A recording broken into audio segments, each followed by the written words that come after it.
Hello students, कैसे हैं आप सभी लोग। स्वागत है आप सभी का DC line CS and CMA वाले चैनल पे। तो आज हम लोग यहाँ पे बात करेंगे कोरिलेशन एंड रेगुलेशंस की।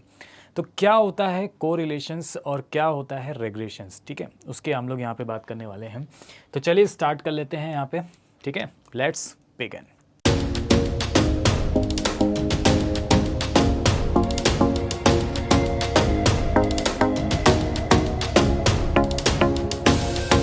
तो चलिए देखिए, कोरिलेशन अगर हम रेगुलेशंस की यहाँ पे बात करें तो सबसे पहले हमें समझना होगा टाइप्स ऑफ डेटा को, कि डेटा हमारे पास कितने टाइप्स के होते हैं। तो देखिए, डेटा जो होते हैं हमारे पास दो टाइप्स के होते हैं। पहला होता है हमारे पास यूनिवेरिएट डेटा और दूसरा होता है हमारे पास बाईवेरिएट डेटा, ठीक है। ये दो टाइप्स के हमारे पास डेटा होते हैं, यूनिवेरिएट और बाईवेरिएट। तो यूनिवेरिएट डेटा की अगर हम लोग यहाँ पे बात करें तो वहाँ पे वन वेरिएबल एट ए टाइम, यानी यहाँ पे सिर्फ आपका एक ही वेरिएबल्स होता है। लेकिन जब हम बाईवेरिएट डेटा की बात करते हैं तो बाईवेरिएट डेटा में, ठीक है, यहाँ पे क्या होता है कि डेटा को कलेक्ट किया जाता है, उनको एनालाइज किया जाता है of two variables simultaneously. Basically यहाँ पे दो वेरिएबल्स होते हैं, एक्स एंड वाई, ठीक है। तो वो हमारा क्या कहलाता है, बाईवेरिएट डेटा कहलाता है, जिसको हम लोग बोलते हैं वेरिएट, ठीक है। चलो, तो जो हमारा कोरिलेशंस और रेग्रेशंस है ना, ये हमारा बाईवेरिएट डेटा पे काम करता है। ये हमारा किस पे काम करता है, बाईवेरिएट डेटा पे काम करता है। यानी एक वेरिएबल हमारा x होगा, एक वेरिएबल हमारा क्या होगा, y होगा। तो ये हमारा बाईवेरिएट डेटा पे वर्क करता है, ठीक है। चलो आगे बढ़ लेते हैं। अब एक चीज़ समझिएगा कि सबसे पहले हमें समझना है कि बाईवेरिएट डेटा की अगर हम लोग बात करें तो इसका जो फ्रीक्वेंसी डिस्ट्रीब्यूशंस है ये किस टाइप में होता है। तो सबसे पहले अगर हम लोग यहाँ पे बात करें बाईवेरिएट डेटा पे, तो बाईवेरिएट डेटा पे आप जैसे अगर y रिप्रेजेंट मैंने किया है यहाँ पे किसको, मार्क्स इन मैथ्स में, x को मैंने रिप्रेजेंट किया है मार्क्स इन स्टैट्स में, ठीक है। तो इंटरवल की फॉर्म में आपको यहाँ पे दे रखा है, ठीक है, ये 0 to 4, 4 to 8, 8 to 12, 12 to 16, 16 to 20। और यहाँ पे आपको x के मार्क्स आपको दे रखे हैं, ये भी इंटरवल की फॉर्म में। 0 to 4 में कितने लोगों के मार्क्स आए हैं, 4 to 8 में टोटल कितने मार्क्स आए हैं, 8 to 12 में कितने लोग के मार्क्स आए हैं, 12 to 16 में 0 से 4 में कितने लोग हैं, 4 से 8 में कितने लोग हैं। तो ये सारी चीज़ें आपको यहाँ पे मेंशन दे रखी हैं, ठीक है। तो ये आपका जो y है ये दिस पॉइंट में है, ये टोटल आपका नीचे दे रखा है। x आपका ये है हमारे पास कॉलम वाइज, तो ये आपका टोटल ये दे रखा है। अब इसमें आपको दो चीज़ें समझनी है। पहला पॉइंट हमें ये समझना है कि नंबर ऑफ सेल क्या होते हैं, ठीक है। नंबर ऑफ सेल को हम लोग कैसे रिप्रेजेंट करते हैं और नंबर ऑफ सेल होते क्या हैं। तो नंबर ऑफ सेल की अगर हम लोग यहाँ पे बात करें तो नंबर ऑफ सेल हमारा होता है m इंटू एन। ये होता है हमारे पास क्या, नंबर ऑफ सेल, जिसको हम लोग रिप्रेजेंट करते हैं m इंटू एन से। m क्या होता है, m होता है नंबर ऑफ क्लास इंटरवल और x का, और n होता है number of class interval of y का। तो नंबर ऑफ क्लास इंटरवल, ठीक है। जैसे अगर हम कहें कि नंबर ऑफ सेल कितने हैं बताइए, तो हम देखेंगे कि number of class interval of x and number of class interval of y। जैसे 1 2 3 4 5, इसमें आपके 5 इंटरवल है number of class interval. x में भी आपके कितने हैं, 1 2 3 4 5, इसमें भी आपके कितने हैं, यहाँ पे 5 हैं, ठीक है। तो यहाँ पे अगर मैं बात करूँगा कि नंबर ऑफ सेल हमारे पास कितने हो जाएंगे, तो नंबर ऑफ सेल जो हो जाएंगे हमारे पास वो हो जाएंगे 5 इंटू 5, यानी कितना हो जाएगा हमारे पास बच्चों, 25, ठीक है। तो ये आपका कहलाता है नंबर ऑफ सेल। इसके बाद एक और पॉइंट हमें यहाँ पे समझना है कि नंबर ऑफ मार्जिनल डिस्ट्रीब्यूशंस क्या होता है। अब मार्जिनल डिस्ट्रीब्यूशंस की अगर हम लोग बात करते हैं तो ये मार्जिनल डिस्ट्रीब्यूशंस होता क्या है, पहले तो ये समझो। मार्जिनल डिस्ट्रीब्यूशंस पता है क्या होता है, कि जो भी y का डिस्ट्रीब्यूशंस आपको दे रखा है 0 to 4 में, 4 to 8 में, 8 to 12 में, 12 to 16 में, 16 to 20 में, ये आपका डिस्ट्रीब्यूशन है। 0 to 4 में आपका कितना है, 3 है, 8 है, 15 है, 20, 14 है और 10 है। और x का जो मार्जिनल डिस्ट्रीब्यूशन दे रखा है वो ये है, 4 है, 12 है, 14 है, 11 है और 9 है, ठीक है। तो ये आपका एक ये हो गया और एक आपका y का ये हो गया। तो ये दो आपके होते हैं मार्जिनल डिस्ट्रीब्यूशंस, ठीक है। ये आपके कौन से होते हैं, मार्जिनल डिस्ट्रीब्यूशन। बाईवेरिएट डेटा में कितने हो जाएंगे हमारे पास, 2। तो ये आपके 2 होते हैं। इसके बाद आपको एक पॉइंट और समझना है यहाँ पे, और वो पॉइंट क्या है यहाँ पे, कि नंबर ऑफ कंडीशनल डिस्ट्रीब्यूशंस क्या होते हैं। कंडीशनल डिस्ट्रीब्यूशन का मतलब समझे आप सभी लोग। कंडीशनल डिस्ट्रीब्यूशंस का मतलब यहाँ पे होता है कि वो आपका जो कंडीशनल डिस्ट्रीब्यूशंस होता है वो आपका होता है m+n, अब m क्या होता है, m मैंने आपको बताया था नंबर ऑफ क्लास इंटरवल कितने थे यहाँ पे बताओ 5, यहाँ पे भी n की वैल्यू कितनी थी 10। तो जिस किसी भी डिस्ट्रीब्यूशंस में 10 आ रहा होगा वो आपका कंडीशनल डिस्ट्रीब्यूशंस कहलाएगा। जैसे किस क्लास के इंटरवल में 10 आपका आ रहा है, चलो देखते हैं किस क्लास के इंटरवल में आपका 10 आ रहा है जो टोटल है। तो इसके क्लास के इंटरवल में देखो क्या 10 आ रहा है किसी में, नहीं।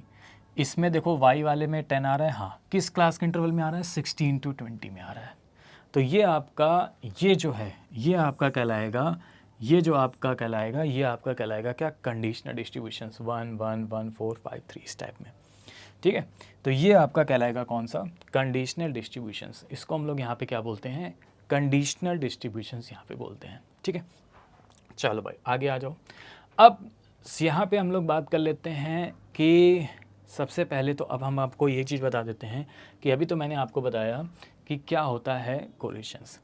अब हम लोग यहाँ पे बात कर लेते हैं कोरिलेशंस होता क्या है, ठीक है। कोरिलेशंस होता क्या है, तो कोरिलेशंस का मतलब पता है क्या होता है हमारे पास, ध्यान समझना यहाँ पे। कोरिलेशंस का मतलब होता है कि रिलेट करना, रिलेशंस, ठीक है। कैसे, तो यहाँ पे जो भी रिलेशंस होता है, जैसे मैंने आपसे कहा था कि वेरिएबल पे वर्क करता है, ठीक है। तो हम लोग जो रिलेशंस को फाइंड करते हैं वो हम लोग किसी ह्यूमन बीइंग के रिलेशंस की बात नहीं करते हैं, हम लोग यहाँ पे बात करते हैं एक्स और वाई वेरिएबल्स के रिलेशंस की। और इसी में डिफरेंट डिफरेंट टाइप्स के रिलेशंस होते हैं, तो ठीक है। तो उसी में हम लोग सबसे पहले बात करते हैं पॉजिटिव कोरिलेशंस। क्या होता है हमारे पास पॉजिटिव कोरिलेशंस। पॉजिटिव कोरिलेशंस का मतलब पता है क्या होता है, पॉजिटिव कोरिलेशंस का मतलब होता है कि जैसे मान लीजिए एक्स आपका मान लीजिए वेरिएबल इंक्रीज हो रहा है, ठीक है, तो y भी आपका उस केस में क्या होगा, इंक्रीज होगा। और अगर x आपका वेरिएबल यहाँ पे क्या हो रहा है, डिक्रीज हो रहा है, तो उस केस में y भी आपका क्या होगा, डिक्रीज होगा, ठीक है। यानी दोनों अगर बढ़ेंगे तो एक साथ बढ़ेंगे, दोनों अगर घटेंगे तो एक साथ घटेंगे, तो वो आपका कहलाता है पॉजिटिव कोरिलेशंस। उसको हम लोग यहाँ पे क्या बोलते हैं, पॉजिटिव कोरिलेशन। एक इंक्रीज तो दूसरा भी इंक्रीज साइमल्टेनियसली, एक डिक्रीज तो दूसरा भी डिक्रीज साइमल्टेनियसली, ठीक है। तो वो आपका क्या कहलाता है, पॉजिटिव कोरिलेशंस कहलाता है, ठीक है ना। अब इसका एग्जांपल समझ लो, जैसे मान लो जितनी ज़्यादा बारिश होगी उतना छाता यानी जो अम्ब्रेला है वो आपको बेचना होगा, और जितनी ज़्यादा प्रैक्टिस होगी उतने ज़्यादा रन्स आएंगे। या हम इसको एक बार और एग्जांपल में समझ सकते हैं, जितनी ज़्यादा आपकी मैथ में प्रैक्टिस होगी उतने और ज़्यादा नंबर्स आएंगे। तो वो आपका क्या कहलाता है, पॉजिटिव कोरिलेशंस। ये आपका पॉजिटिव कोरिलेशंस कहलाता है, ठीक है। इसके बाद आगे बढ़ लेते हैं नेगेटिव कोरिलेशंस। देखो क्या होता है समझना है यहाँ पे। नेगेटिव कोरिलेशंस की अगर हम लोग यहाँ पे बात करें तो नेगेटिव कोरिलेशंस हमें क्या डिपेंड करता है, नेगेटिव कोरिलेशंस हमें क्या दिखाता है, नेगेटिव कोरिलेशन हमें ये दिखाता है कि जैसे मान लो अगर आपका x इंक्रीज़ हो रहा है तो उस केस में y हमारा क्या होगा, डिक्रीज़ होगा। इन्वर्सली दिखाता है ये, वो आपका डायरेक्टली प्रोपोर्शन दिखाता है, ये इन्वर्सली दिखाता है फॉर मैथमेटिकल टर्म्स में अगर हम समझें, ठीक है। तो x अगर आपका इंक्रीज़ हो रहा है तो y आपका डिक्रीज़ होगा, और अगर y इंक्रीज़ हो रहा है तो x आपका डिक्रीज़ होगा। मतलब एक बढ़ रहा है तो दूसरा घट रहा है, तो वो आपका क्या कहलाता है, नेगेटिव कोरिलेशंस। जैसे जितनी ज़्यादा एक्सरसाइज करोगे उतना कम वेट होगा, जितना ज़्यादा मोबाइल गेम खेलोगे उतना ही कम मार्क्स आएंगे, ठीक है। तो वो चीज़ हमारा नेगेटिव कोरिलेशंस को यहाँ पे रिप्रेजेंट करता है, ठीक है। आगे बढ़ लेते हैं। जीरो कोरिलेशंस क्या होता है। जीरो कोरिलेशंस का मतलब यहाँ पे क्या होता है, कोई रिलेशन ही नहीं है। जीरो कोरिलेशंस का मतलब कोई बिना सर पैर वाली बात कर रहे हो। वो कभी होता है ना, आप सभी लोग बात बैठे हो तो कह देगा कोई बिना सर पैर वाली बात करना, तो वही चीज़ है। जीरो कोरिलेशन मतलब कोई रिलेशन नहीं, ठीक है, कोई रिलेशन नहीं, तो वो आपका जीरो कोरिलेशंस यहाँ पे कहलाता है, ठीक है। अब आगे बढ़ लेते हैं।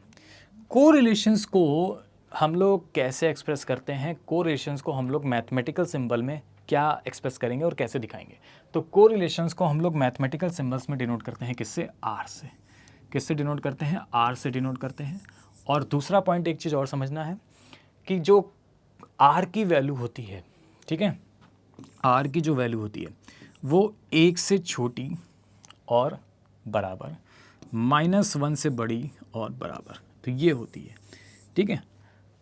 तो r की जो वैल्यू होगी वो -1 से बड़ी और बराबर और 1 से छोटी या फिर बराबर होगी, तो ये r की वैल्यू होती है। यानी r की वैल्यू -1 और +1 इन दोनों के बीच में रहती है, ठीक है, both inclusive -1 and 1 and including between. ठीक है, तो ये आपकी आर की वैल्यूज़ होती है हमारे पास। ठीक है, चलो क्लियर, आगे बढ़ते हैं। अब जैसे मान लीजिए क्वेश्चंस मैंने आपको दिया, तो एक क्वेश्चन आप सभी लोग बताओ, इसी पे जितना मैंने अभी तक बताया उस पे एक क्वेश्चन हम लोग देख लेते हैं कि कैसे सॉल्व होगा यहाँ पे, इस टाइप के क्वेश्चंस को कैसे हम लोग सॉल्व करेंगे। तो कह रहा है कि two variable move in the same directions, दो वेरिएबल्स हैं हमारे पास, ठीक है, वो सेम डायरेक्शन पे मूव हो रहे हैं, मतलब अगर इंक्रीज़ हो रहा है तो दूसरा भी इंक्रीज़ हो रहा है, और अगर डिक्रीज़ हो रहा है तो दूसरा भी डिक्रीज़ हो रहा है। तो आपसे कह रहा है कि ये जो दो वेरिएबल्स हैं ये कौन से रिलेशंस को एक्सप्रेस करते हैं। तो मैंने अभी आपको बताया कि अगर एक इंक्रीज़ हो रहा है तो उस केसेस में दूसरा भी इंक्रीज़ हो रहा है, एक डिक्रीज़ हो रहा है तो दूसरा भी डिक्रीज़ हो रहा है। तो ये कौन से रिलेशंस को एक्सप्रेस कर रहे हैं, ठीक है, ये आपका कौन सा था रिलेशंस बताओ। जीरो तो था नहीं, निगेटिव था नहीं, ये आपका कौन सा था, पॉजिटिव। तो दैट इज़ द पॉजिटिव को रिलेशंस। ठीक है, चलो भाई आगे बढ़ लेते हैं। अब यहाँ पे हम लोग बात करेंगे मेजरमेंट ऑफ कोरिलेशंस की, यानी मेजर ऑफ कोरिलेशंस। कोरिलेशंस को फाइंड करने के लिए सबने अपने अलग अलग तर्क दिए। ठीक है भाई, एक सभा में सभी लोग बैठे थे, तो सबसे पहले ये आए, इन्होंने कहा कि मैं डायग्राम से बताऊंगा कि कोरिलेशंस हमारा क्या होता है, कैसे आर की वैल्यू फाइंड करी जाएगी, मेरे अपने नियम होंगे, मैं अपना डायग्राम से बताऊंगा। उसके बाद सभा में curl Pearson's product movement correlations coefficient वाले भी बैठे थे, यानी कर्ल पियर्सन्स भी बैठे थे। उन्होंने बोला कि मैं अपनी थ्योरी बताता हूँ। कर्ल पियर्सन प्रोडक्ट मूवमेंट ने बोला कि मैं अपनी थ्योरी बताऊँगा कि मेरे हिसाब से कोरिलेशंस क्या है, और हम आर की वैल्यूज़ को डिफरेंट फार्मूले से कैसे फाइंड कर सकते हैं। कि उन्होंने बहुत सारे फॉर्मूले दे दिए कि भाई लो फॉर्मूले से फाइंड करो। इन्होंने कहा नहीं, डायग्राम से फाइंड करके हम बताएंगे। फिर दो लोग और बैठे थे, ये भी आ गए, इन्होंने कहा नहीं, मैं आपको रैंक के आधार पे बताऊंगा कि भाई कोरिलेशंस को कैसे फाइंड करना है, कैसे हम आर की वैल्यू रैंक के बेसिस पे फाइंड करके आपको बताएंगे। ठीक है, चाहे किसी के रैंक सेम हो तो कैसे फाइंड करना है, किसी रैंक अलग अलग हो तो कैसे फाइंड करना है। तो ये भी आ गए। सबसे चुपचाप बैठे थे ये, इन्होंने कहा बोल लिया तुम तीनों ने, अब मेरी बारी। अब मैं आपको बताता हूँ कि आर की वैल्यू हम लोग कॉन्करेंट डेविएशन से कैसे फाइंड करेंगे। तो क्या होता है, ये सारी चीज़ें स्कैटर डायग्राम से हम लोग कैसे फाइंड करते हैं, कर्ल पियर्सन से हम लोग कैसे फाइंड करेंगे, एक्सपेरिमेंट्स रैंक कोरिलेशंस कोफिशिएंट कैसे फाइंड होता है, और कोफिशिएंट ऑफ कॉन्करेंट डेविएशन से हम लोग रैंक को कैसे फाइंड करते हैं। तो इन सारे ही चीज़ों की हम लोग यहाँ पे बात करेंगे। ठीक है, तो सबसे पहले आ जाते हैं हम लोग यहाँ पे किसका, स्कैटर डायग्राम। अब स्कैटर डायग्राम से हम लोग रैंक को कैसे फाइंड करते हैं, चलो देखते हैं हम लोग यहाँ पे। तो स्कैटर डायग्राम ने कहा कि भाई this is a simple diagrammatic method to establish correlation between a pair of variable.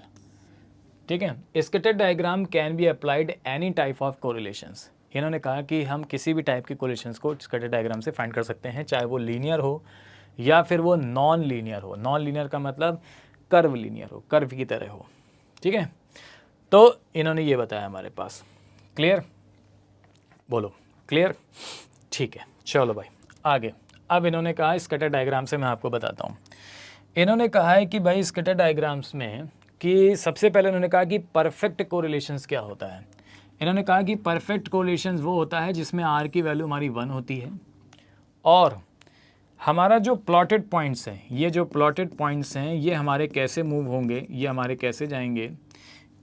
The plotted points lie from the lower left, ये लोअर है और ये लेफ्ट है, लोअर लेफ्ट से अपर राइट की ओर जब जाएंगे तो वो हमारा परफेक्ट कोरिलेशन शो करेगा जिसमें आर की वैल्यू 1 होगी। दूसरा इन्होंने कहा कि पॉजिटिव कोरिलेशंस क्या होता है। पॉजिटिव कोरिलेशंस वो होगा जिसमें आर की वैल्यू हमारी 1 से छोटी होगी और 0 से बड़ी होगी। और इन्होंने कहा कि ये भी आपका लोअर लेफ्ट से अपर राइट की ओर जाएगा, लेकिन लेकिन लेकिन लेकिन यहाँ पे ये आपको एक घुमावदार की तरह बनेगा, ऐसे ऐसे ऐसे ऐसे ऐसे करके। ठीक है, तो वो आपका पॉजिटिव कोरिलेशंस कहलाएगा। फिर आगे इन्होंने कहा कि भाई परफेक्ट निगेटिव कोरिलेशंस क्या होगा। तो उन्होंने कहा कि अभी हम कहाँ चले थे इसके पहले, लोअर लेफ्ट से अपर राइट की ओर, अब हम चलेंगे अपर लेफ्ट से लोअर राइट की ओर। तो इन्होंने कहा कि अपर लेफ्ट से अगर लोअर राइट की ओर प्लॉटेड पॉइंट्स हैं तो वो हमारे नेगेटिव कोरिलेशंस को एक्सप्रेस करेगा, मतलब आर की वैल्यू होगी -1। और अगर ये तो हो गया लीनियर में, और इन्होंने ये भी बोला था कि हम कर्व लीनियर में भी कर सकते हैं। तो कर्व लीनियर में कुछ ऐसे हो सकता है यहाँ पे। तो यहाँ पे आर की वैल्यू -1 से बड़ी और 0 से क्या होगी, छोटी होगी। ठीक, हाँ। तो ये चीज़ आपसे कभी कभार पूछता है कि the plotted point lie from the upper left to lower right, the relation is known as perfect negative, इस टाइप में। ठीक है, चलो। अब इन्होंने कहा कि अगर कोई भी रिलेशंस नहीं है, लाइक कोई भी रिलेशंस नहीं है हमारे पास, ठीक है, तो हम लोग कैसे एक्सप्रेस करेंगे। कोई भी रिलेशन बन दिया मतलब आर की वैल्यू 0। अगर कोई भी रिलेशंस नहीं है तो आर की वैल्यू हमारे पास क्या रिप्रेजेंट होती है, हमारे पास 0 रिप्रेजेंट होगी अगर कोई भी रिलेशंस नहीं है। तो अगर कोई भी रिलेशन नहीं है तो आर की वैल्यू हम लोग 0 को रिप्रेजेंट करेंगे। और जब 0 को रिप्रेजेंट करेंगे ना, तो हमारा ना ही lower left to upper right जाएगा, ना ही upper right to lower left जाएगा। ये हमारा वहीं उसी सर्किल में ऐसे ऐसे ऐसे घूमता रहेगा, एक तरीके का सर्किल। तो वो आपका आर बराबर 0 होगा। ठीक, और अगर कर्व में जाएगा तो कर्व में ऐसे जाएगा, ऐसे इस टाइप में ऐसे जाएगा, वैसे ऐसे ऐसे। तो ये आपका कहलाता है आर इज इक्वल टू 0 के फॉर्मेट में। ठीक है, चलो इसी के बेसिस पे एक क्वेश्चन देख लेते हैं हम लोग यहाँ पे। वो क्वेश्चन क्या कहता है, वो क्वेश्चन कहता है कि the plotted points in A skated diagram, अगर प्लॉटेड पॉइंट्स के डायग्राम अपर लेफ्ट का मतलब पता है कौन सा हो गया, अपर लेफ्ट, अपर में लेफ्ट ये, और लोअर राइट की ओर जा रहा है, लोअर में राइट की ओर जा रहा है, मतलब ऐसे हो रहा है, ये ऐसे जा रहा है। ठीक है, तो ये कह रहा है कि ये कोरिलेशन हमारा कौन सा है, कौन सा होगा बताओ। 0 तो हो नहीं सकता, नेगेटिव हो नहीं सकता, क्योंकि नेगेटिव में आपका कहाँ जाता है, देखो नेगेटिव में जो हमारा था वो upper left to lower right negative में जाता था, नेगेटिव में जाता था। और ये आपका lower left to upper right जाता था, lower left to upper right, तो ये पॉजिटिव में जाता था। Lower left to upper right, negative में कहाँ जाएगा, upper left to lower right. तो ये आपका क्या बोला गया है, upper left to lower right बोला गया है। वाह, बहुत बढ़िया। तो upper left to lower right बोला गया है। ठीक है, क्या कह रहा है, upper left to lower right. तो यहाँ पे क्या बोला गया था मैंने, ये देखो upper left to lower right, ये आपका क्या था, नेगेटिव। तो इसका मतलब इसका आंसर कौन सा हो जाएगा हमारे पास, 0 होगा नहीं, पॉजिटिव होगा नहीं, नेगेटिव, नेगेटिव हो जाएगा इसका करेक्ट आंसर। बोलो क्लियर है। चलो इधर आ जाओ। A scattered diagram of 2 variable developing a pattern of multiple circular rings. तो देखो ये आ गया आपके पास, मल्टीपल सर्कुलर रिंग्स आ गया हमारे पास। Represent which kind of correlation, multiple circular rings, इस तरीके से मल्टीपल सर्कुलर रिंग्स आ गई हमारे पास इस तरीके से। और ये किसको रिप्रेजेंट करता था, देखो मैंने आपको बताया था, मल्टीपल सर्कुलर रिंग्स हमारा नो रिलेशंस को रिप्रेजेंट करता था, कोई भी रिलेशंस हमारे पास नहीं होगा। ठीक है, तो नो को रिलेशंस, यानी डी हो जाएगा इसका क्या यहाँ पे करेक्ट आंसर। ठीक है, तो स्कैटर डायग्राम ने ये बताया कि भाई इस तरीके से ऐसे यहाँ पे कोरिलेशन जो होता है वो फाइंड आउट किया जाता है। ठीक है ना, अब आगे बढ़ते हैं। आगे यहाँ पे अब कौन आ गए, Karl Pearson product movement question आ गए। इन्होंने कहा कि भाई रुक जाओ, अब मैं आपको बताता हूँ कि कैसे कोरिलेशंस को यहाँ पे फाइंड आउट किया जाता है, कोरिलेशंस हमारे पास कैसे फाइंड आउट होता है। और इन्होंने एक चीज़ और भी बोली, इन्होंने कहा कि this is by the best method for finding correlations between 2 variable provided the relationship between the 2 variable is linear. इन्होंने ये कहा ये जो हम मेथड बता रहे हैं ये हमारा सबसे बेस्ट मेथड है, और हम केवल और केवल लीनियर पे ही आपका कोरिलेशन फाइंड आउट कर सकते हैं, कर्व लीनियर पे हमसे नहीं। ठीक है, तो इन्होंने बहुत सारे फॉर्मूले दे दिए कि भाई ये देखो फॉर्मूला है, ये फॉर्मूला है। तो इन्होंने सबसे पहले कहा कि भाई अगर हमें आर की वैल्यू निकालनी है तो हम रिलेशंस किसके बीच में फाइंड आउट करते हैं, एक्स और वाई के बीच में। तो इन्होंने कहा कि एक्स और वाई, इन्होंने कहा एक फॉर्मूला तो ये दे रहा हूँ मैं, covariance x comma Y upon S X into S Y. ठीक, आप सब ने कहा ठीक है भाई तुमने ये फॉर्मूला दे दिया, कोवेरियंस एक्स वाई। अब कोवेरियंस जिसको नहीं पता है वो कैसे निकालेगा, तो उन्होंने कहा रुक जाओ, कोवेरियंस एक्स वाई ऐसे निकालो, summation of x I minus x mean, यानी आपको एक्स आई का टर्म दिया जाएगा, वाई आई का टर्म दिया जाएगा, तो एक्स आई में एक्स मीन माइनस करना है, वाई आई में वाई मीन माइनस करना है और डिवाइडेड बाई एन कर देना है। ठीक है, तो यहाँ से कोवेरियंस आ जाएगा।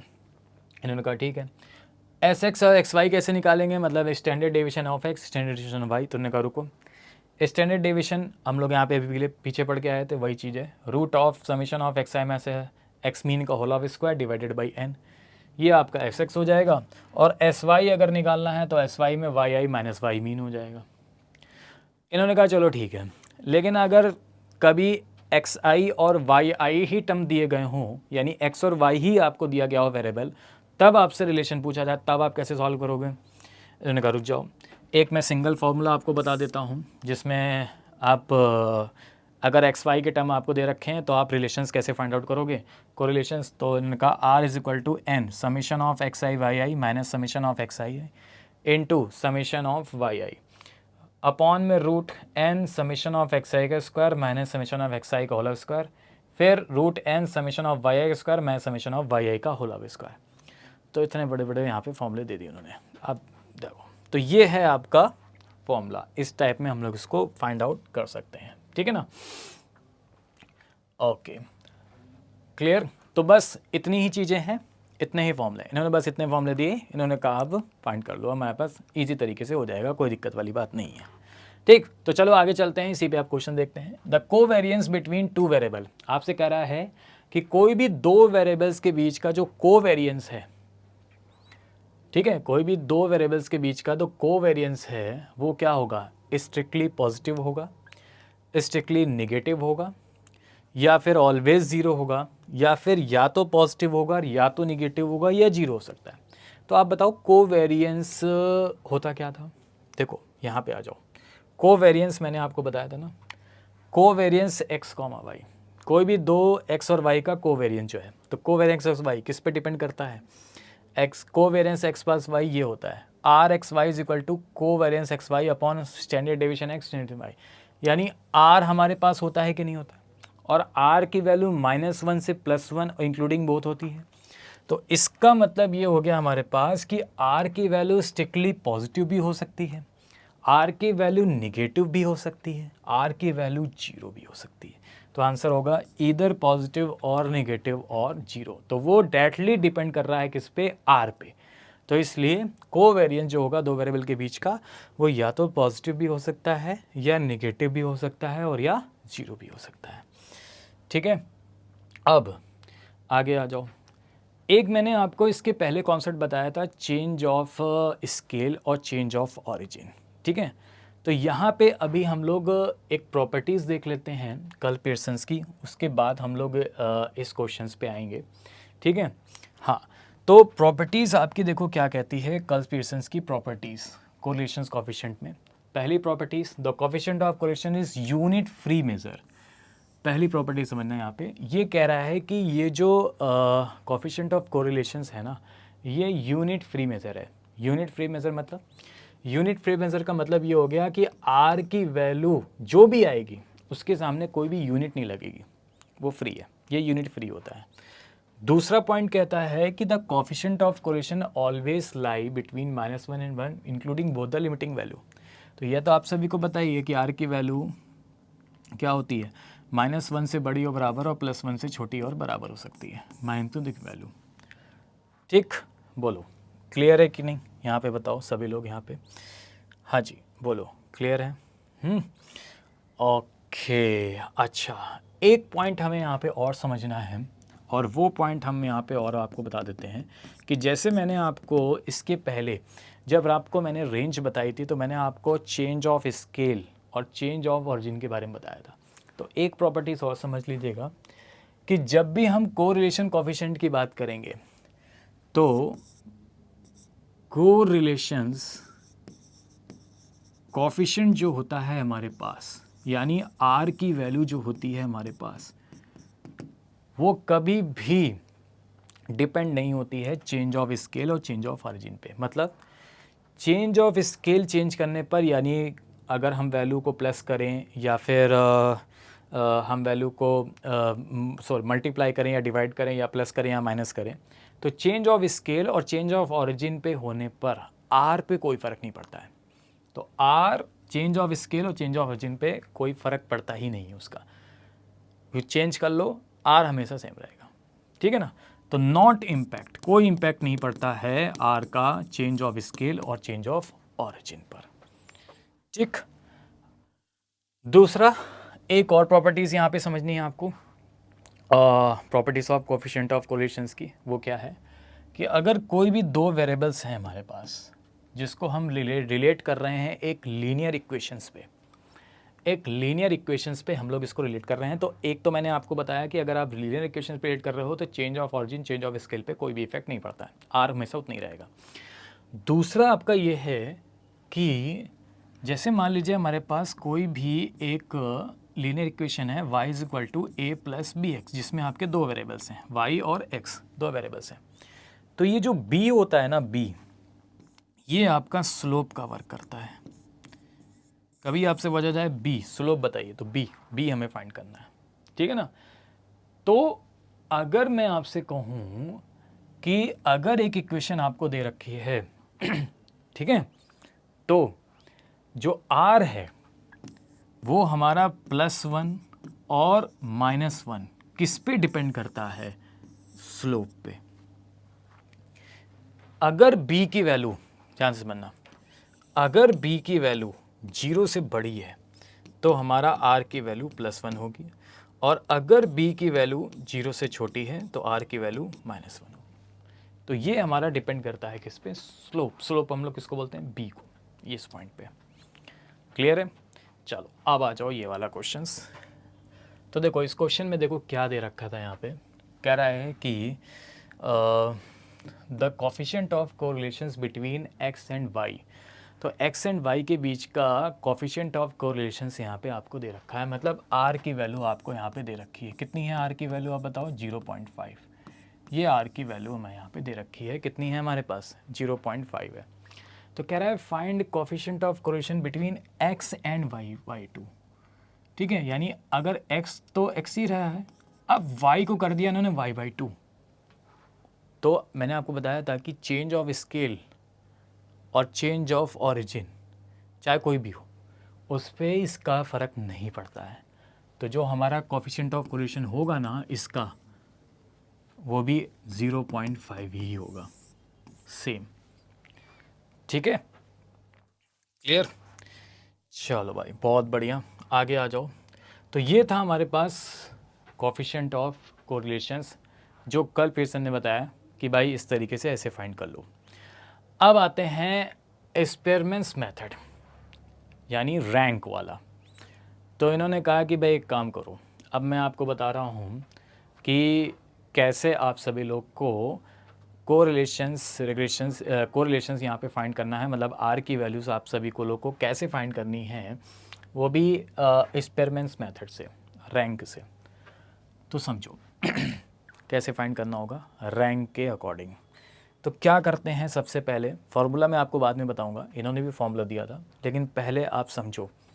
अच्छा पहले चलो फार्मूला ही बता देता हूँ कि इन्होंने कहा है कि भाई रैंक अगर आपको निकालनी है RXY, तो इन्होंने कहा कि रैंक जो हो जाएगी ना हमारे पास, रैंक RXY, वो क्या हो जाएगा, वो हो जाएगा, उन्होंने कहा 1 - 6 summation of DI² upon n into n² -1। ये इन्होंने एक फॉर्मूला दिया, ये इन्होंने एक फॉर्मूला दिया। अब यहाँ पे आपको समझना है n क्या है। n तो आप सभी को पता है, नंबर ऑफ ऑब्जर्वेशंस, 1 2 3 4 5 6 जो भी है यहाँ पे n की वैल्यू, जितने ऑब्जर्वेशन है। x का कितना ऑब्जर्वेशन है, xi, x1 x2 x3 x4 x5 x6, तो 6 हो गया। DI² क्या होता है समझना, देखो DI जो होता है ना वो होता है xi माइनस yi, लेकिन ऐसा नहीं है कि xi माइनस yi इसको इससे माइनस कर दो, नहीं नहीं नहीं नहीं। DI जो हम लोग फाइंड करेंगे वो हम पहले x की रैंक निकालेंगे, फिर y की रैंक निकालेंगे, फिर उन दोनों को माइनस करेंगे और हमें चाहिए DI², फिर DI² हम लोग निकालेंगे, और जो भी डी स्क्वायर आएगा उसका समेशन करेंगे, तब वैल्यू यहाँ पे रखेंगे। ठीक है, तो ये फॉर्मूला इन्होंने यहाँ पे दिया कि इस तरीके से हम लोग इसको यहाँ पे क्या कर सकते हैं, फाइंड कर सकते हैं। बोलो क्लियर है? ठीक है, चलो भाई आ जाओ भाई, फटाफट देख लेते हैं एक बार और देखते हैं कैसे सॉल्व करेंगे। ठीक है, और किस तरीके से सॉल्व करेंगे और कैसे हमारा आंसर आएगा हमारे पास। ठीक है, देखते हैं, चलो आ जाओ भाई फटाफट। तो भाई x हम लोग यहाँ पे देख लेते हैं पहले। x हमारा xi का टर्म हमारा क्या दे रखा है, तो 415 434 420 430 424 428, ये आपका xi का टर्म दे रखा है, x1 x2 x3 4। ठीक है, अब आपका yi का टर्म क्या दे रखा है, तो 330 332 328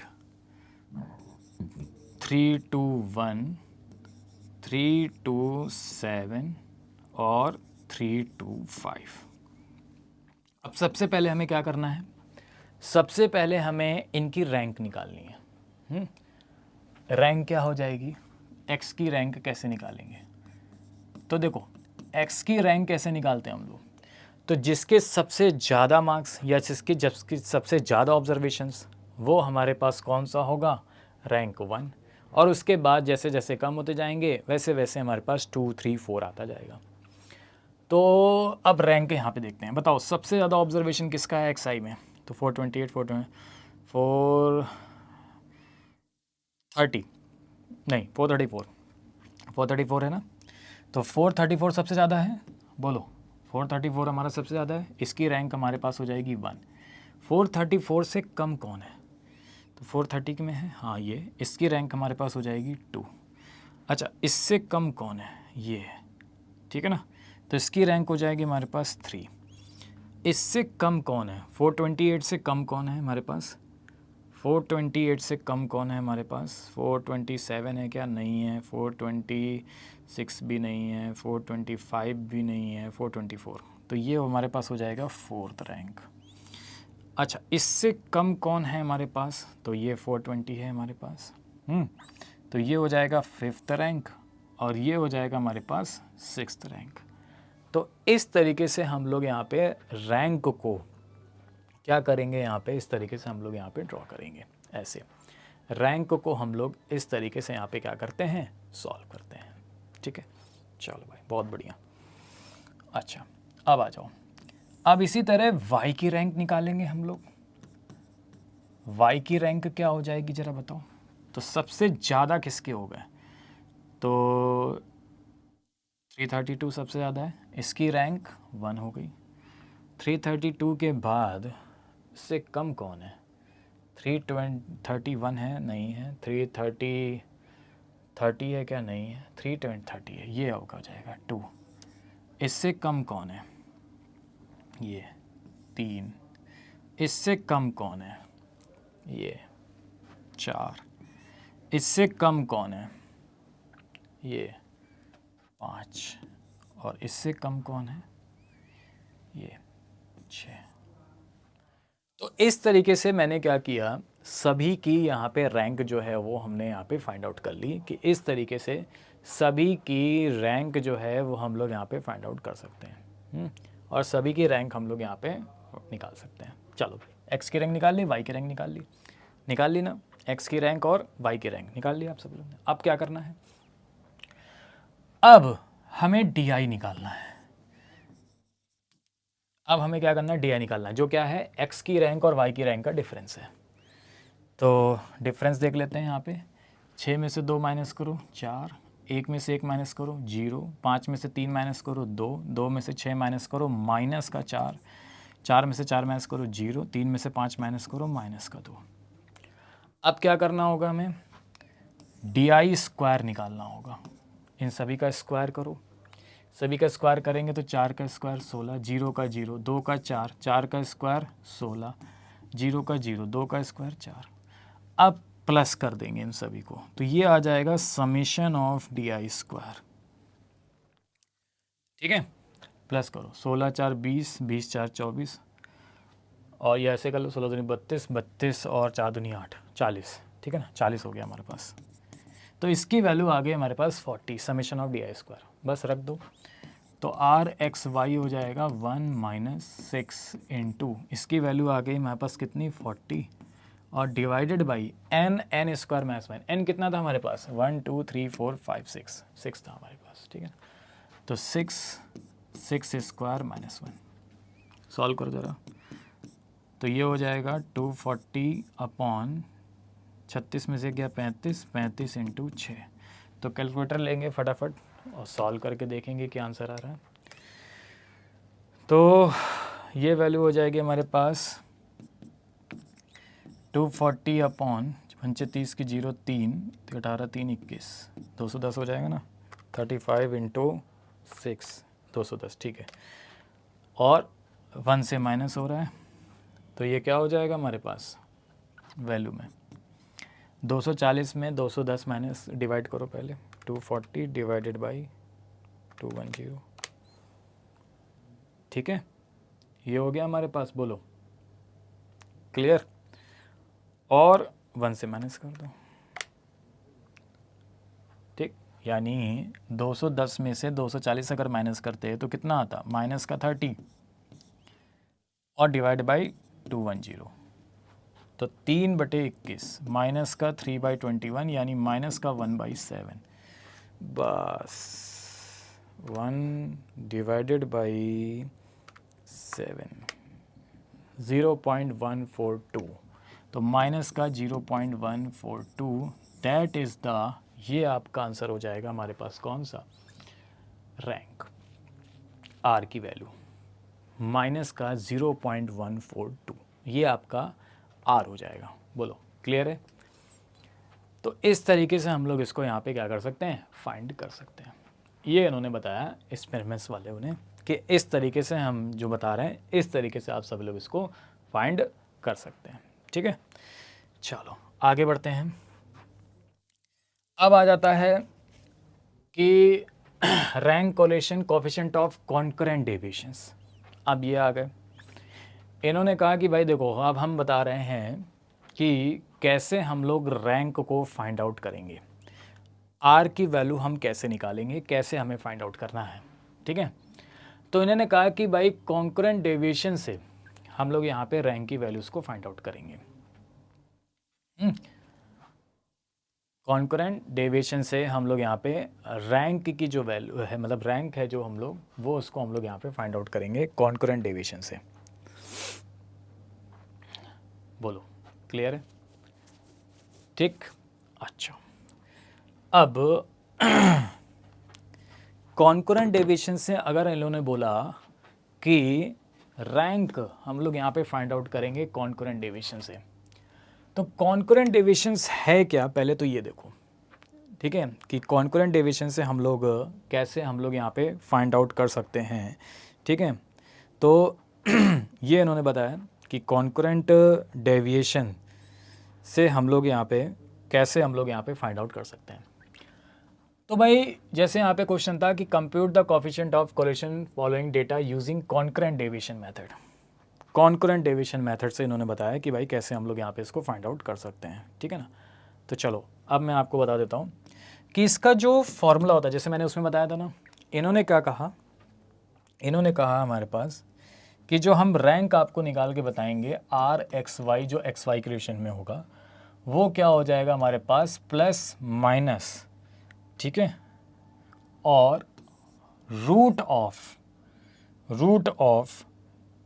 ठीक है, 2c minus m divided by m, 2c minus m divided by m, यहाँ पे भी लगा दो प्लस माइनस। इन्होंने कहा कि हम ये आपको फॉर्मूला बता रहे हैं, इस फॉर्मूले से आप सभी लोग यहाँ पे रैंक जो कोरिलेशन है हमारे पास, उसको हम लोग यहाँ पे इसको फाइंड आउट कर सकते हैं इस टाइप में। अब ये है क्या, 2c minus m divided by m, ठीक है ना, ये है क्या।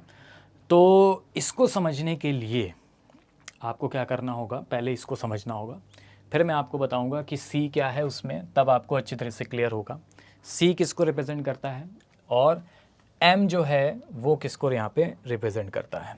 ठीक है, तो सबसे पहले तो आपको यहाँ पे ये समझना होगा कि भाई कॉन्करेंट डेविएशंस की अगर हम लोग यहाँ पे बात करें, ठीक है ना, कॉन्करेंट डेविएशंस की अगर हम लोग यहाँ पे बात करें तो ये कॉन्करेंट डेविएशन जो है हमारे पास ये होता क्या है समझना पहले आप सभी लोग। देखो कैसे सॉल्व करेंगे, तो यहाँ पे जैसे आपको दिख रहा होगा, यहाँ पे फिगर आपको दिख रहा होगा, ठीक है। यहाँ पे इन्होंने कहा कि कॉन्करेंट डेविएशंस का मतलब ये हो गया कि हम प्रीवियस पे देख करके आपको बताएंगे कि कौन सी वैल्यू प्लस में हो रही है, कौन सी वैल्यू माइनस में हो रही है, और उसके हिसाब से उसका हम मल्टीप्लिकेशंस करेंगे। मतलब जैसे समझो, यहाँ पे देखो, जैसे यहाँ पे आपको दे रखा है आउटपुट ऑफ स्टील 1000 टन में, अनएम्प्लॉयड इन स्टील, ठीक। तो ये डेटा दे रखा है, जनवरी में 8.5 है, फरवरी में 9.2 है, मार्च में 9.3 है, अप्रैल में 8.5 है, मई में 7.2 है, जून में 5.9 है। तो इसके अकॉर्डिंग हमें देखना होगा कि प्रीवियस डेटा के अकॉर्डिंग में देखना होगा कि अगर इंक्रीज हो रहा है तो प्लस में रखेंगे और अगर डिक्रीज हो रहा है तो माइनस में रखेंगे। ये फॉर्मूला तो आपका ही रहेगा RXY plus minus √2C minus M upon M। अब यहाँ पे देखते हैं, तो यहाँ पे देखो आपको क्या दे रखा है, आउटपुट आपको दे रखा है यहाँ पे, और यहाँ पे आपको दे रखा है अनएम्प्लॉयड, आपको यहाँ पे दे रखा है, ठीक है। तो अब एक चीज़ समझो, यहाँ पे कैसे सॉल्व करेंगे, तो हमें देखना होता है प्रीसीडिंग में कितना हमारा ज़्यादा है। तो 9.2 8.5 से क्या है यहाँ पे ज़्यादा है, तो ये प्लस हो जाएगा, और 9.3 9.2 से ज़्यादा है तो ये भी प्लस हो जाएगा। 8.5 9.3 से हमारे पास क्या है, कम है, तो ये माइनस हो जाएगा। 7.2 8.5 से क्या है यहाँ पे, कम है, तो ये माइनस।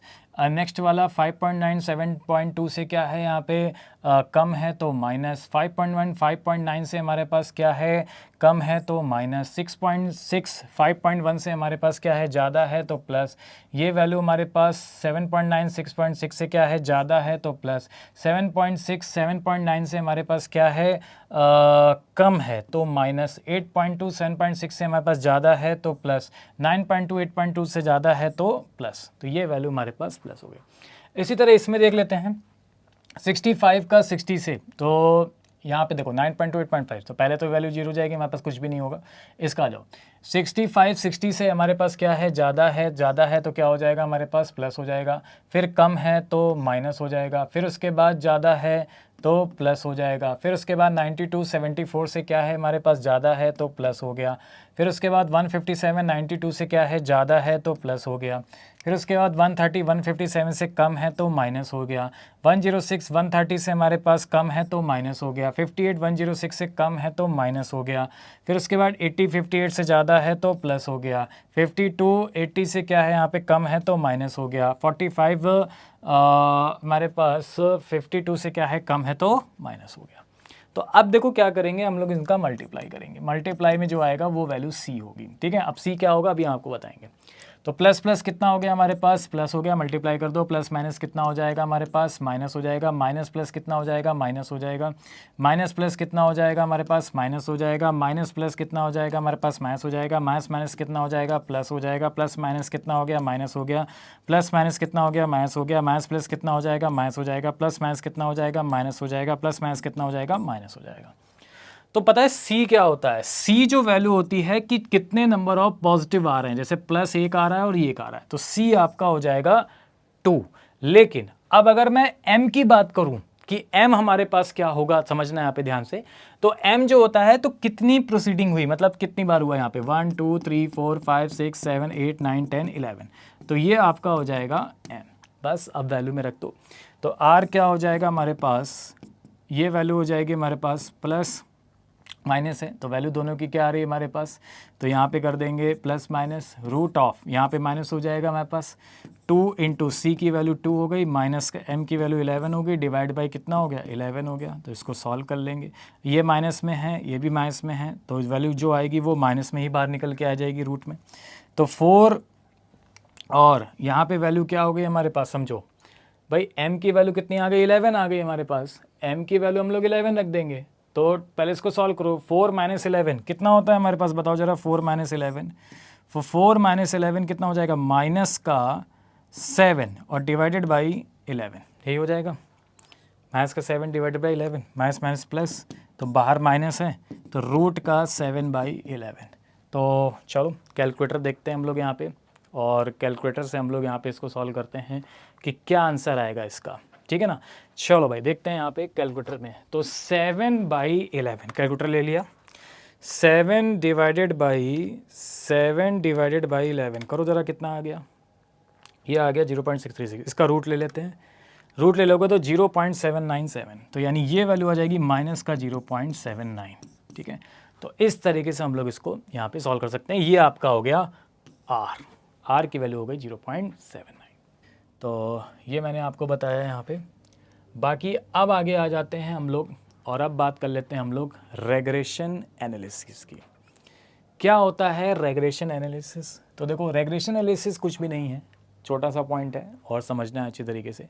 रेग्रेशन एनालिसिस में अगर हम लोग यहाँ पे बात करें तो यहाँ पे रेग्रेशन एक्चुअल में होता क्या है, रेग्रेशन एक्चुअल में ये है कि एक्स और वाई की यहाँ पे भी बात होती है, लेकिन यहाँ पे आपको देखा जाता है कि वाई डिपेंड कर रहा है, एक्स इंडिपेंडेंट है, यानी एक का एक्सपेक्टेशन दूसरे की वैल्यूज़ को फाइंड आउट किया जाता है, ठीक। तो in regression analysis we are concern with the estimation of one variable for a given value. एक वैल्यू आपको दी जाती है, उसके अकॉर्डिंग हमें दूसरी वैल्यू को एस्टिमेट किया जाता है, वही चीज़ है। Of another variable on the basis of the average mathematical relationship between the two variables, तो वो आपका क्या कहलाता है, रेग्रेशन एनालिसिस। अब इसमें एक छोटा सा पॉइंट है, ये आपको समझना है कि रेग्रेशन एनालिसिस में जब भी आपका रेग्रेशन लाइन जो होती है वो रिप्रेजेंट करती है y ऑन x, और रेग्रेशन लाइन क्या होती है, y बराबर a प्लस बी एक्स। ये कब होगा, जब आपका y डिपेंडेंट है, x इंडिपेंडेंट है, x का आपको इंडिपेंडेंट है, यानी x का आपको गिवन है और एक्सपेक्टेशन आपको निकालनी है, यानी इसकी निकालनी है आपको। एक्सपेक्टेशन का मतलब कह रहे हैं कि ये आपको गिवन है, उसकी एस्टिमेटेड वैल्यू निकालनी है y, तो हम लोग बोलते हैं y ऑन x। तो y is equal to a plus B X. Estimation of x देखो बोल भी रखा है व्हेन y इज गिवन, तो वो होता आपका है x ऑन y। यहाँ पे एस्टिमेशन ऑफ y, यहाँ पे estimation of y on given x, तो वो आपका होता है x y ऑन x, ये आपका हो जाएगा x ऑन y। तो इसकी इक्वेशन बनेगी x equal to a plus B Y, ठीक है। चलो तो ये भी वही चीज़ है इस टाइप में। अब यहाँ पे रेग्रेशन लाइन को यहाँ पे बोला गया है कि रेग्रेशन लाइन को हम लोग किस तरीके से रिप्रेजेंट करते हैं और कैसे हम लोग सॉल्व करते हैं रेग्रेशन लाइन को। तो रेग्रेशन लाइन जो होती है y ऑन x पे जो लाइन होती है रेग्रेशंस, वो क्या होती है, y minus y mean is equal to b Y x, x minus x mean. और estimation of x on y is given, regression of x on y, तो वो होती है x minus x mean is equal to B x y, y minus y mean. तो इन्होंने कहा कि हम इस तरह। अब रेग्रेशंस की अगर हम लोग बात करें तो उन्होंने भी वाई ऑन एक्स पे बोला कि भाई बी वाई एक्स आप कैसे फाइंड आउट कर सकते हो। तो उन्होंने बोला कि बी वाई एक्स जो होगा ना, वो होगा covariance x comma Y upon variance x. और बी वाई एक्स दो फॉर्मूले दिए कि r into S y upon S x, यानी standard division of y upon standard division x. इस तरीके से हम लोग इसको फाइंड आउट कर सकते हैं। एक्स ऑन वाई पे बी एक्स वाई हो गया, बाकी सेम चीज़ वहाँ पे वही है। बोलो क्लियर है। तो अब इसके बेसिस पे हम लोग यहाँ पे देख लेते हैं एक क्वेश्चंस, कैसे हम लोग सॉल्व करेंगे इस टाइप के क्वेश्चंस को, ध्यान से समझना। कह रहा है कि for a positive and perfectly correlated, जब भी हम पॉजिटिव और परफेक्टली कोरिलेशन की बात करते हैं, ठीक है, तो वो हमारी आर की वैल्यू जो देगा वो हमारे पास कितना होगा, 1। ये आपको दे रखा है पहले से ही, क्योंकि पॉजिटिव एंड परफेक्टली कोरिलेटेड है। तो कह रहा है one of the regression coefficient is 1.4, one of the regression coefficient is 1.4 and the standard deviation of x is 2, ठीक है। तो आपसे कह रहा है for a positive and perfectly correlation, यानी r की वैल्यू 1 है, one of the regression coefficient इस 1.4। रेग्रेशन कोफिशिएंट का मतलब यहाँ पे क्या होता है हमारे पास कि एक आपको रेग्रेशन कोफिशिएंट आपको दे रखा है, ठीक है, 1.4, और स्टैंडर्ड डेविएशन ऑफ x दे रखा है, यानी एस एक्स आपको दे रखा है, एस एक्स आपको दे रखा है कितना 2, आपसे कह रहा है वेरिएंस ऑफ वाई बताओ, वाई का वेरिएंस बताओ। तो देखो सबसे पहले हमें क्या करना होगा, एस वाई निकालना होगा। सबसे पहले हमें क्या करना होगा, एस वाई निकालना होगा। अब देखो इसमें भी सेम फॉर्मूले हैं हमारे पास, है इसमें भी हमारे पास सेम फॉर्मूले, इस तरीके से हम लोग इसको सॉल्व कर सकते हैं। तो आपको क्या दे रखा है यहाँ पे, समझना है यहाँ पे, आपको यहाँ पे दे रखा है ये वैल्यू बी एक्स आई की, बी एक्स वाई की वैल्यू आपको दे रखी है, आर की वैल्यू आपको दे रखी है, एस वाई आपको निकालना है।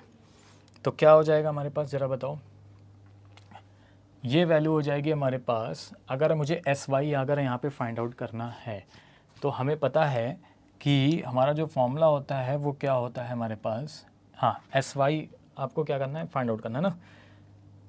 हाँ तो B x Y is equal to आपको दे रखा है, B x Y is equal to क्या हो जाएगा, R into S X upon X Y,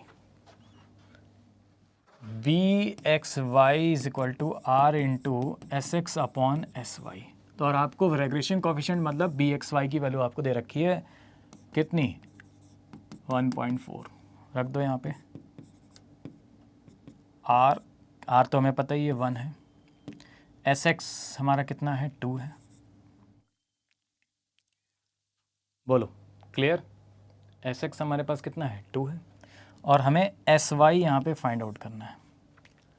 standard division पहले हमें वाई निकालना होगा, तो क्या हो जाएगा स्टैंडर्ड डिवीजन वाई, 2/1.4, पॉइंट हटाओगे 0 आ जाएगा ऊपर, तो कितना आ गया 20/14, कितना होता है एस वाई, एस वाई की वैल्यू हो जाएगी 20/14, कितना हो जाएगा 20/14, तो ये वैल्यू हो गई 1.42857, 1.42857।